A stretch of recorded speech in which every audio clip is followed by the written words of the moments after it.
നമുക്ക് ആ കമ്മിറ്റി റിപ്പോർട്ടിൽ ആരൊക്കെയാണെന്നൊക്കെ അറിയട്ടെ. എന്നാലല്ലാതെ എന്തിനു ചോദിച്ചാൽ ഞാൻ പവർ ഗ്രൂപ്പിൽ പെട്ട ഒരാളല്ല, എനിക്ക് അതിനെക്കുറിച്ച് അറിയില്ല. പക്ഷെ മോഹൻലാൽ പറഞ്ഞിരിക്കുന്ന ഈ ഒരു സ്റ്റേറ്റ്മെന്റ് നുണയാണെന്ന് പറയുകയാണെന്നുണ്ടെങ്കിൽ എത്ര പേർക്ക് അത് അംഗീകരിക്കാൻ പറ്റുന്നുള്ളൊരു കാര്യം എനിക്കറിയില്ല. കാരണം നിങ്ങൾ ഇനി വായിക്കാൻ പോകുന്ന ഈ ഒരു സ്റ്റേറ്റ്മെന്റ് കണ്ടതിന് ശേഷം, ഈ ഒരു തെളിവ് കണ്ടതിന് ശേഷം നിങ്ങൾ തന്നെ സ്വമേധയെ വിലയിരുത്തുക. ഇതേ പറഞ്ഞിരിക്കുന്ന ഈ ഒരു സ്റ്റേറ്റ്മെന്റ് ഞാൻ പവർ ഗ്രൂപ്പിൽ പെട്ട ഒരാളല്ല, എനിക്ക് അതിനെക്കുറിച്ച് അറിയില്ല.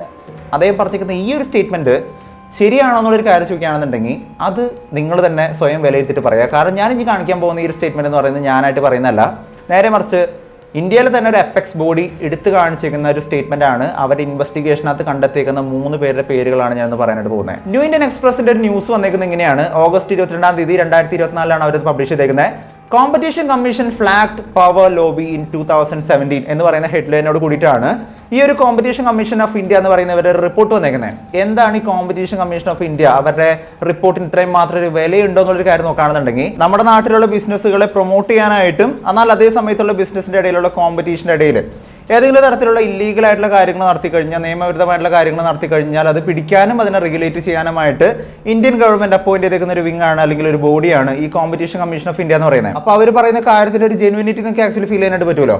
ഇവർ പറഞ്ഞിരിക്കുന്ന ഒരു സ്റ്റേറ്റ്മെന്റ് ഇങ്ങനെയാണ്. 2017 മാർച്ച് 24-ാം തീയതി competition commission of India state ചെയ്തിരിക്കുന്ന ഒരു കാര്യം ഇങ്ങനെയാണ്. ഫെഫ്കയും അതുപോലെ തന്നെ അമ്മ എന്ന് പറയുന്ന 2 സംഘടന, നമുക്കറിയാം അമ്മ എന്ന് പറയുന്ന association of Malayalam movie artist എന്ന് പറയുന്ന സംഘടനയും മോഹൻലാൽ അതിന്റെ പ്രധാനപ്പെട്ട ഒരു വ്യക്തിയായിരുന്നു. ഇപ്പോൾ അദ്ദേഹം അതിൽ നിന്ന് രാജിവെച്ചു. Film employees federation of Kerala എന്ന് പറയുന്ന ഫെഫ്ക, നമുക്കറിയാം അത് തുടങ്ങിയേക്കുന്നതും ഒരു പ്രമുഖനായിട്ടുള്ള ഒരു ആക്ടറാണെന്നുള്ളൊരു കാര്യം പിന്നീട് കുറച്ച് സ്റ്റേറ്റ്മെന്റുകൾ കാണാനായിട്ട് പറ്റിയായിരുന്നു. നമുക്കറിയാം വിനയൻ എന്ന് പറയുന്ന ഡയറക്ടർ നമ്മുടെ മലയാളത്തിലെ വൺ ഓഫ് ഒരു പ്രമുഖനായിട്ടുള്ള ഒരു ഡയറക്ടറായിരുന്നു. ഒരു കാലഘട്ടത്തിൽ ഏറ്റവും കൂടുതൽ ഹിറ്റ് സിനിമകൾ സംവിധാനം ചെയ്തേക്കുന്ന ഒരു ഡയറക്ടറാണ് ഡയറക്ടർ വിനയൻ എന്ന് പറയുന്നത്. ഇദ്ദേഹം ഒരുപാട് നടന്മാരെ വെച്ചുകൊണ്ട്, ഒരുപാട് പുതുമുഖ നടന്മാരെ വെച്ചുകൊണ്ട് ചെറിയ ബഡ്ജറ്റ് സിനിമകൾ ചെയ്യാനായിട്ട് ശ്രമിച്ചേക്കുന്ന സമയത്ത് അന്ന് മലയാളത്തിലെ പ്രമുഖരായിട്ടുള്ള പവർ ഗ്രൂപ്പ് എന്നറിയപ്പെടുന്ന പ്രധാനികളായിട്ടുള്ള കുറച്ച് ആക്ടേഴ്സ് ചേർന്നുകൊണ്ട് ഇദ്ദേഹത്തിനെ അമ്മയിൽ നിന്ന് ഫെഫ്കയിൽ നിന്നൊക്കെ ബാൻ ചെയ്യാനായിട്ട് ശ്രമിച്ചേക്കുന്ന ഒരു വാർത്ത നിങ്ങൾ കേട്ടിട്ടുണ്ടാവും. ഇതിനെ ചൊല്ലി ഇദ്ദേഹം ചെയ്യാനായിട്ട് നിന്നിരുന്ന മുഴുവൻ സിനിമകളും, പുതിയ സിനിമകൾ ഇദ്ദേഹം ചെയ്യാൻ നിൽക്കുന്ന സമയത്ത് ഇതിനെല്ലാം ബാൻ ചെയ്യാനായിട്ടുള്ള തീരുമാനത്തിലായിരുന്നു അന്നത്തെ മലയാളത്തിലെ 3 പ്രമുഖരായിട്ടുള്ള ആക്ടേഴ്സ് മുന്നോട്ടേക്ക് വന്നിരുന്നത്. അവരാരാന്നുള്ളൊരു കാര്യം കോമ്പറ്റീഷൻ കമ്മീഷൻ ഓഫ് ഇന്ത്യനെ കൃത്യമായിട്ട് പറഞ്ഞിട്ടുണ്ട്. മോഹൻലാൽ, മമ്മൂട്ടി ആൻഡ് ദിലീപ് എന്ന് പറയുന്ന 3 പേരുകൾ നിങ്ങൾക്ക് ആ ഒരു കോമ്പറ്റീഷൻ കമ്മീഷൻ ഓഫ് ഇന്ത്യയുടെ റിപ്പോർട്ടിനകത്ത് കൃത്യമായിട്ട് കാണാൻ പറ്റുന്ന ഒരു കാര്യം തന്നെയാണ്. ഇവർ 3 പേരും കൂടി ചേർന്നുകൊണ്ട് വിനയനെതിരെ അന്നൊരു കേസ് എടുക്കുകയും, കേസ് എന്ന് പറയുന്ന സമയത്ത് വിനയൻ ചെയ്യാൻ നിൽക്കുന്ന പുതിയ സിനിമകൾ, ആ സിനിമകളൊന്നും അതിനകത്ത് അമ്മയിൽ നിന്നുള്ള അംഗങ്ങളൊന്നും പ്രവർത്തിക്കാനായിട്ട് പാടില്ല, അല്ലെങ്കിൽ അതിനകത്ത് അഭിനയിക്കാനായിട്ട് പാടില്ല എന്നുള്ളൊരു കാര്യം പറഞ്ഞുകൊണ്ട് ഇവർ തന്നെ ഒരു തീരുമാനം എടുക്കേണ്ടായിരുന്നു. ഇതിനെക്കുറിച്ച് നടൻ ജയസൂര്യ എന്ന് പറയുന്ന ഇപ്പോൾ കേസിനകത്ത് അകപ്പെട്ട് കിടക്കുന്ന ജയസൂര്യ, ഇദ്ദേഹം തന്നെ കോമ്പറ്റീഷൻ കമ്മീഷൻ ഓഫ് ഇന്ത്യയുടെ DG അഥവാ ഡയറക്ടർ ജനറലിനോട് പറഞ്ഞിരിക്കുന്ന ഒരു സ്റ്റേറ്റ്മെന്റ് ഇങ്ങനെയാണ്. വിനയന്റെ കൂടെ അഭിനയിക്കാനായിട്ട് ഫെഫ്കയും അമ്മയും ഒരു ഇൻഫോർമൽ ആയിട്ടുള്ള ബാനാണ് തന്നേക്കുന്നത് എന്നുള്ളൊരു കാര്യം തന്നെയായിരുന്നു പറഞ്ഞിരുന്നത്. അതായത് എന്താണ് ഈ ഇൻഫോർമൽ ബാൻ എന്നുള്ളൊരു കാര്യം പറയുകയാണെന്നുണ്ടെങ്കിൽ അതിനെക്കുറിച്ച് കൃത്യമായിട്ട് തിലകൻ ചേട്ടൻ തന്നെ മുന്നേ തന്നെ പറഞ്ഞിട്ടുണ്ട്. ഈ പറഞ്ഞിട്ടുള്ള ചില നടന്മാർ, ഇപ്പം നമ്മൾ പറഞ്ഞിട്ടുള്ള പേരിൽ പെട്ട ഒരാൾ ഇങ്ങനെ ഇരിക്കും, അധികം സംസാരിക്കുക. മറ്റേ വേഷം ആരാ? തന്ത വേഷം തിലകൻ ചേട്ടൻ ഇങ്ങനെ കാണിക്കും. അപ്പോൾ അന്നേരം ചോദിക്കും, ആളി ചോദിക്കും അതെന്താ? ഒന്നുമില്ല, പ്രശ്നമാണ്, ഇത്രേ പറയൂ, എൻ്റെ പേര് വെട്ടും. ഇങ്ങനെ ചില നിശബ്ദതയിലൂടെ അഭിനയിക്കുന്നവരുണ്ട്. അതായത് ഒരാൾക്ക് സിനിമയിൽ അഭിനയിക്കാനുള്ള ആഗ്രഹമായിട്ട് മുന്നോട്ടേക്ക് വരുന്ന സമയത്ത് ഇയാൾ ആ സിനിമയിൽ ഉണ്ടെന്നുണ്ടെങ്കിൽ ആ സിനിമയിൽ ഞങ്ങളില്ല എന്ന് പറയുന്ന ഒരു സ്റ്റേറ്റ്മെന്റ് കാണിച്ചുകൊണ്ട്, ഫോർമൽ അല്ല എന്നാൽ ഇൻഫോർമൽ ആയിട്ട് ഇൻഡയറക്റ്റ് ആയിട്ട് പറയുന്ന ഒരു സ്റ്റേറ്റ്മെന്റ് ആണ്, അല്ലെങ്കിൽ എടുക്കുന്ന ഒരു തീരുമാനമാണ് ശരിക്കും പറയുകയാണെന്നുണ്ടെങ്കിൽ ഇൻഫോർമൽ ബാൻ എന്ന് പറയുന്നത്. വിലക്കത്വ ഇപ്പം മമ്മൂട്ടിയുടെ ഡേറ്റ് ചോദിച്ച് ഒരു പ്രൊഡ്യൂസറും ഡയറക്ടറൂടെ ചെന്നാൽ ചോദിക്കും ആരൊക്കെയാ മറ്റുള്ളവർ? അത് തിലകൻ ചേട്ടൻ, എനിക്ക് ഡേറ്റില്ല. വിലക്കാണോ? വിലക്കല്ല, അദ്ദേഹത്തിന് ഡേറ്റില്ല. പക്ഷെ മമ്മൂട്ടി കൊണ്ട് എടുക്കണമെന്ന് പ്രൊഡ്യൂസർക്കും ഡയറക്ടർക്കും നിർബന്ധമുണ്ട്. അപ്പം പിന്നെന്താ മാർഗം? ചേട്ടനെ ഒഴിവാക്കുക. ഈ തിലകൻ സാറിനെ വിലക്കിയതിൽ ഏറ്റവും പ്രധാനപ്പെട്ട അല്ലെങ്കിൽ മുൻനിരയിൽ നിൽക്കുന്ന ആരാണ് എന്നുള്ളത് അദ്ദേഹം ആ സമയത്ത് ഏതെങ്കിലും രീതിയിൽ പങ്കുവച്ചിരുന്നു? അദ്ദേഹം എപ്പോഴും പറയുമായിരുന്നു ഒരു പേരുണ്ട്, ഈ കണ്ണാടി, ഈ കൂളിംഗ് ഗ്ലാസ് ഇങ്ങനെ മാറി വയ്ക്കുന്ന ഒരാള്. പേര് അദ്ദേഹം പറഞ്ഞിട്ടില്ല. കൂളിംഗ് ഗ്ലാസ് പക്ഷെ എല്ലാവർക്കും അറിയാം ആരായി കൂളിംഗ് ഗ്ലാസ് മാറ്റി വെക്കുന്ന ആള്. മമ്മൂട്ടിയാണോ? അല്ല, അതാണെന്ന് എല്ലാവർക്കും അറിയാമല്ലോ. അദ്ദേഹം എപ്പോഴും പറയും ഈ കൂളിംഗ് ഗ്ലാസ് ഇങ്ങനെ മാറ്റി വയ്ക്കുന്ന, കൂളിംഗ് ഗ്ലാസ് മാറ്റി വയ്ക്കുന്ന അദ്ദേഹം ഒരു സ്ഥിരം പ്രയോഗമായിരുന്നു. പക്ഷെ അദ്ദേഹം പേര് പറഞ്ഞിട്ടില്ലെന്നേ ഉള്ളൂ. പക്ഷെ എല്ലാ കേരളത്തിലെ മുഴുവൻ മലയാള പ്രേക്ഷകർക്കും അറിയാം അത് മമ്മൂട്ടിയാണെന്ന്. ഇത്തരത്തിലുള്ള ഇൻഫോർമൽ ബാൻ ഉണ്ടായിരുന്നു എന്നുള്ളൊരു കാര്യം കൂടി ജയസൂര്യ അന്നേ തന്നെ DGയോട് റിപ്പോർട്ട് ചെയ്തിരുന്ന ഒരു കാര്യം തന്നെയായിരുന്നു. ഇങ്ങനെ ഒരു പ്രശ്നം വന്നിരിക്കുന്ന സമയത്ത് ഡയറക്ടർ വിനയൻ ഒരു കംപ്ലൈന്റ് കൊടുത്തതിന്റെ അടിസ്ഥാനത്തിൽ കോമ്പറ്റീഷൻ കമ്മീഷൻ ഓഫ് ഇന്ത്യയുടെ മുന്നിൽ ഒരു കംപ്ലൈന്റ് കൊടുത്തതിന്റെ അടിസ്ഥാനത്തിൽ നിയമവിരുദ്ധമായിട്ടുള്ള കാര്യങ്ങൾ, ഒരാളുടെ തൊഴിൽ തടയുന്ന രീതിക്കുള്ള കാര്യങ്ങൾ മലയാള സിനിമയിൽ നടക്കുന്നുണ്ടെന്നുള്ള ഒരു കാര്യം കണ്ടെത്തിക്കൊണ്ട് മലയാള സിനിമയിലുള്ള കുറച്ച് ആൾക്കാർക്കെതിരെ ചെറിയ രീതിക്കുള്ള ഒരു പെനാൽറ്റി അഥവാ ഫൈൻ കെട്ടിവെക്കാനായിട്ടാണ് കോമ്പറ്റീഷൻ കമ്മീഷൻ ഓഫ് ഇന്ത്യ എന്ന് ആവശ്യപ്പെട്ടായിരുന്നു. അന്ന് മലയാളത്തിലുണ്ടായിരുന്ന ഇന്നസെന്റ് 51,478 രൂപയും, ഇടവേള ബാബു 19,113 രൂപയും, സിബി മലയിൽ 66,356 രൂപയും, ഉണ്ണികൃഷ്ണൻ എന്ന് പറയുന്ന ഡയറക്ടർ 32,026 രൂപയും, അതുപോലെ തന്നെ മോഹനൻ എന്ന് പറയുന്ന ഒരു വ്യക്തി 27,737 രൂപയും അന്ന് കെട്ടിവെക്കേണ്ട ഒരു അവസ്ഥ വന്നായിരുന്നു. ഇത് കൂടാതെ അമ്മ എന്ന് പറയുന്ന സംഘടനയ്ക്ക് 4.65 ലക്ഷം രൂപയും, അതുപോലെ തന്നെ ഫെഫ്ക എന്ന് പറയുന്ന യൂണിയന് 85,594 രൂപയും ഫൈനായിട്ട് അന്ന് CCI ഇമ്പോസ് ചെയ്തായിരുന്നു. ഇന്ന് പ്രതികളായിട്ടുള്ള പല പ്രമുഖന്മാരും അമ്മ സംഘടനയുടെയോ അല്ലെങ്കിൽ ഫെഫ്കയുടെയോ ഒക്കെ ഭാഗമായിട്ട് നിൽക്കുന്ന ആൾക്കാർ തന്നെയാണ്. അതായത് ഒരു കാര്യം വ്യക്തമാണ്, ഈ പറയുന്ന അമ്മയിലാണെങ്കിലും ഫെഫ്കയിലാണെങ്കിലും അതിന്റെ അംഗമായിട്ട് നിൽക്കുന്ന ആൾക്കാരെ ഇൻഫ്ലുവൻസ് കൃത്യമായിട്ടുണ്ടെന്നുള്ളൊരു കാര്യം, അതുകൊണ്ട് തന്നെ അവിടെ പല ആൾക്കാരെ തൊഴിലുകൾ നിഷേധിക്കപ്പെടുന്നുണ്ടെന്നും പലതരത്തിലുള്ള ഇല്ലീഗൽ ആയിട്ടുള്ള ആക്ടിവിറ്റികൾ അവിടെ നടക്കുന്നുണ്ടെന്നുള്ളൊരു കാര്യം കൃത്യമായിട്ട് എടുത്തു കാണിക്കുന്ന തരത്തിൽ തന്നെയാണ് ഈ ഫൈനുകളെല്ലാം സൂചിപ്പിക്കുന്ന ഒരു കാര്യം എന്ന് പറയുന്നത്. ക്രിസ്ത്യൻ ബ്രദേഴ്സ് എന്ന് പറയുന്ന സിനിമയ്ക്കകത്ത് നടൻ തിലകന് ഒരു വലിയൊരു റോള് ആദ്യമേ തന്നെ പറഞ്ഞു വെച്ചായിരുന്നു. ഇതിനുശേഷം പിന്നീട് ഈ ഒരു സിനിമ സംഭവിക്കാനായിട്ട് നിൽക്കുന്ന സമയത്ത്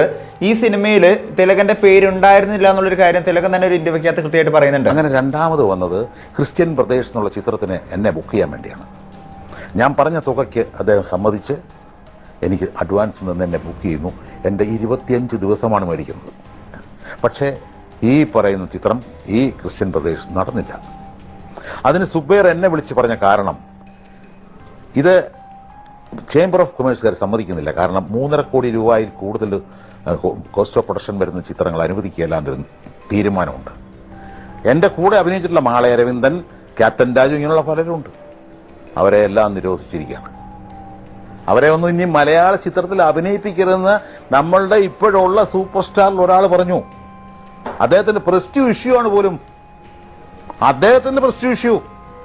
അപ്പം ഇവിടുത്തെ മലയാള സിനിമ എന്ന് പറഞ്ഞാൽ ആ സൂപ്പർ സ്റ്റാർ എന്നർത്ഥം. ഇതിന്റെ കാരണവും ഈ സംഘം ചേർന്നിട്ടുള്ള അക്രമം തന്നെയാണെന്നുള്ളൊരു കാര്യം തന്നെയാണ് പറയുന്നത്. ഇതിനെക്കുറിച്ച് ചേംബർ പ്രതികരിച്ചിരിക്കുന്ന രീതി എന്ന് പറയുന്നത്, ചേംബറിനോട് കോമ്പറ്റീഷൻ കമ്മീഷൻ ഓഫ് ഇന്ത്യ ചോദിച്ചിരിക്കുന്ന സമയത്ത് ഇവർ തിരിച്ചു കൊടുത്തേക്കുന്ന റെസ്പോൺസ് എന്താണെന്ന് നോക്കുകയാണെന്നുണ്ടെങ്കിൽ എല്ലാ കാര്യങ്ങളെയും നമുക്ക് അഡ്ജസ്റ്റ്മെന്റ് എന്നോ അല്ലെങ്കിൽ ഈ ഒരു സംഘത്തിലുള്ള എല്ലാവരെയും നമുക്ക് ക്രിമിനൽ എന്ന് പറയാനായിട്ട് പറ്റില്ല എന്നുള്ളൊരു കാര്യമാണ് പറഞ്ഞേക്കുന്നത്. ശരിയാണ്, ഒരു സംഘടനയിലുള്ള എല്ലാവരും ക്രിമിനലോ അല്ലെങ്കിൽ എല്ലാവരും മോശക്കാരോ ഒന്നുമല്ല.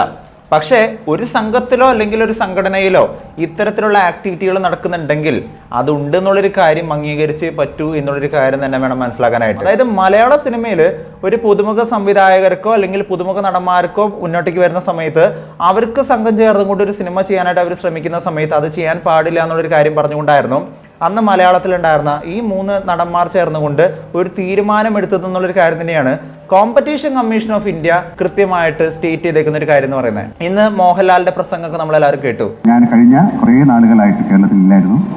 ഞാൻ ഗുജറാത്തിലായിരുന്നു, പിന്നെ ബോംബെയിലായിരുന്നു, മദ്രാസിലായിരുന്നു. അതിൽ ഏറ്റവും പ്രധാനപ്പെട്ട ഒരു കാര്യം എന്ന് പറഞ്ഞാൽ എൻ്റെ ഭാര്യയുടെ ഒരു സർജറിയുമായി ബന്ധപ്പെട്ട് എനിക്ക് ഹോസ്പിറ്റലിൽ ഇരിക്കേണ്ടി വന്നു. അതിനോടൊപ്പം എൻ്റെ ഒരു ഡെബ്യൂ ഫിലിമായ ബറൂസ്, അതൊരു 3D ഫിലിമാണ്. അതിൻ്റെ ഫൈനൽ മിക്സ് നടക്കുന്ന സമയമാണ്. വിദേശത്തു നിന്നുള്ള ആൾക്കാരാണ് വന്നിരിക്കുന്നത്. അവരൊരു കോൺട്രാക്റ്റാണ്. ആ കോൺട്രാക്ട് കഴിഞ്ഞ് അവർ തിരിച്ചു പോകും. മോഹൻലാൽ പറഞ്ഞിരിക്കുന്ന ഒരു കാര്യമുണ്ട്, അദ്ദേഹത്തിന്റെ ഭാര്യയ്ക്ക് ഒരുപാട് എമർജൻസി ആയിട്ടുള്ള ഇഷ്യൂസുകൾ ഉണ്ടായിരുന്നു, ഹോസ്പിറ്റലായിരുന്നു. അതുകൊണ്ടായിരുന്നു ഇത്രയും ദിവസം അദ്ദേഹം പ്രതികരിക്കാതിരുന്ന എന്നുള്ള കാര്യങ്ങൾ പറയുന്ന സമയത്തും അതൊക്കെ നമ്മൾ തീർച്ചയായിട്ടും അംഗീകരിക്കേണ്ട ഒരു കാര്യം തന്നെയാണ്. ഒരു കാര്യം പറഞ്ഞേക്കുന്നത് വളരെ ശരിയാണ്. ഈ കേസ് എന്ത് തന്നെയാണെങ്കിലും അത് അന്വേഷിക്കേണ്ടത് കോടതിയാണ്, നമ്മുടെ ഇവിടുത്തെ സർക്കാരാണ്. സർക്കാർ സംവിധാനങ്ങളും കോടതിയൊക്കെ ഉണ്ടെന്നുണ്ടെങ്കിൽ ഇതൊക്കെ അന്വേഷിച്ച് കണ്ടുപിടിക്കാനായിട്ട് പറ്റുമെന്നുള്ളൊരു കാര്യം തന്നെയാണ് അദ്ദേഹം പറയുന്നത്. നമ്മളും വിശ്വസിക്കുന്ന കാര്യം തന്നെയാണ്. പക്ഷേ അദ്ദേഹം പറഞ്ഞിരിക്കുന്ന ഒരു സ്റ്റേറ്റ്മെന്റ്, അദ്ദേഹം പറഞ്ഞിരിക്കുന്ന ഈ ഒരു സ്റ്റേറ്റ്മെന്റ് ആ കമ്മിറ്റി റിപ്പോർട്ടിൽ ആരൊക്കെയാണെന്നൊക്കെ അറിയട്ടെ. എന്നാലല്ലാതെ എന്തിനു ചോദിച്ചാൽ ഞാൻ പവർ ഗ്രൂപ്പിൽ പെട്ട ഒരാളല്ല, എനിക്ക് അതിനെക്കുറിച്ച് അറിയില്ല. ശരിയാണോ എന്നുള്ളൊരു കാര്യം ചോദിക്കുകയാണെന്നുണ്ടെങ്കിൽ അത് നിങ്ങൾ തന്നെ സ്വയം വിലയിരുത്തിയിട്ട് പറയാം. നടൻ മുകേഷിനെതിരെ ബലാത്സംഗം, സ്ത്രീത്വത്തെ അപമാനിക്കൽ, അതിക്രമിച്ച് കടക്കൽ എന്ന് പറയുന്ന കേസും, രഞ്ജിത്തിനെതിരെ സ്ത്രീത്വത്തെ അപമാനിക്കൽ എന്ന് പറയുന്ന കേസും, ജയസൂര്യക്കെതിരെ സ്ത്രീത്വത്തെ അപമാനിക്കൽ, അശ്ലീല പരാമർശങ്ങൾ എന്ന് പറയുന്ന സ്റ്റേറ്റ്മെന്റുകൾ ചേർത്തുകൊണ്ടുള്ള ഒരു കേസും, സിദ്ദിഖിനെതിരെ ബലാത്സംഗം, ഭീഷണിപ്പെടുത്തൽ തുടങ്ങിയ കേസുകളും, ഇടവേള ബാബുവിനെതിരെ ബലാത്സംഗത്തിനുള്ള കേസും, മണിയൻപിള്ള രാജുക്കെതിരെ സ്ത്രീത്വത്തെ അപമാനിക്കൽ, ഭീഷണി എന്ന് പറയുന്ന കേസുകളും, ഒപ്പം തന്നെ VK പ്രകാശ് എന്ന് പറയുന്ന അദ്ദേഹത്തിനെതിരെ പ്രത്യേക താല്പര്യത്തോടെ സ്ത്രീയെ സമീപിക്കുന്നു എന്ന് പറയുന്ന തുടങ്ങിയ കേസുകളാണ് ഇപ്പൊ മലയാള സിനിമയിലുള്ള പ്രമുഖരായിട്ടുള്ള ആൾക്കാർക്കെതിരെ നമ്മുടെ പോലീസ് എടുത്തേക്കുന്ന കേസുകൾ എന്ന് പറയുന്നത്. ഈ കേസുകളുടെയൊക്കെ വീതിയൊക്കെ എന്ത് തന്നെയാണെങ്കിലും ഒരു കാര്യം നമുക്ക് അംഗീകരിച്ചേ പറ്റൂ, മലയാള സിനിമയിൽ എന്തായാലും ഒരുപാട് മോശമായിട്ടുള്ള കാര്യങ്ങൾ നടക്കുന്നുണ്ട്. ഇവരെ ഹെഡ്ലൈൻ പറഞ്ഞതുപോലെ തന്നെ competition commission flagged power lobby in 2017 എന്ന് പറയുന്ന സ്റ്റേറ്റ്മെന്റ് ആണ്. മലയാള സിനിമയിൽ തീർച്ചയായിട്ടും ഒരു ലോബി ഉണ്ടെന്നുള്ളൊരു കാര്യം തന്നെയാണ് അന്ന് തന്നെ സ്റ്റേറ്റ് ചെയ്തിരിക്കുന്ന ഒരു കാര്യം എന്ന് പറയുന്നത്. ഇതിന്റെ ഒരു ഉത്തമ ഉദാഹരണമാണ് തിലകൻ സാർ പറഞ്ഞിരിക്കുന്ന ഒരു സ്റ്റേറ്റ്മെന്റ്. തിലകൻ സാർ ഒരു സിനിമയിലോട്ട് അഭിനയിക്കാൻ പോകുന്ന സമയത്ത് ആ സിനിമയിൽ അഭിനയിക്കാനായിട്ട് പോകുന്ന സമയത്ത് അദ്ദേഹത്തിന്റെ തൊഴിൽ തടയുകയോ അല്ലാന്നുണ്ടെങ്കിൽ ആ തൊഴിലിനെ തടയുന്ന തരത്തിൽ മറ്റ് നടന്മാർ ഞങ്ങൾ ഈ സിനിമയിൽ ഇല്ല എന്ന് പറയുന്ന തരത്തിലുള്ള ഒരു സ്റ്റേറ്റ്മെന്റ് ഉണ്ടെന്നുള്ളൊരു കാര്യം അന്ന് തന്നെ തിലകൻ സാർ പറയുന്ന ഒരു കാര്യം നിങ്ങൾ എല്ലാവരും കേട്ട് കാണും. ഈ ഒരു സ്റ്റേറ്റ്മെന്റ് കറക്റ്റ് ആണെന്നുള്ളൊരു കാര്യം തന്നെയാണ് കോമ്പറ്റീഷൻ കമ്മീഷൻ ഓഫ് ഇന്ത്യ ചൂണ്ടിക്കാണിച്ചിരിക്കുന്ന ഒരു കാര്യം എന്ന് പറയുന്നത്. അത് മറ്റെല്ലാ സ്ഥലങ്ങളിലും നടക്കുന്ന ഒരു കാര്യമാണെന്ന് പറഞ്ഞ് ലഘൂകരിക്കേണ്ട ഒരു കാര്യം തന്നെയല്ല. മലയാള സിനിമയിലാണ് ഇപ്പോൾ ഏറ്റവും കൂടുതൽ ഫോക്കസ് ചെയ്ത് നമ്മൾ കാണേണ്ടത്. കാരണം മലയാള സിനിമയിലുള്ള സ്ത്രീകളുടെ കാര്യം ഇപ്പോൾ കഴിഞ്ഞ ദിവസം ഒരു വീഡിയോ കാണാനായിട്ട് പറ്റിയായിരുന്നു.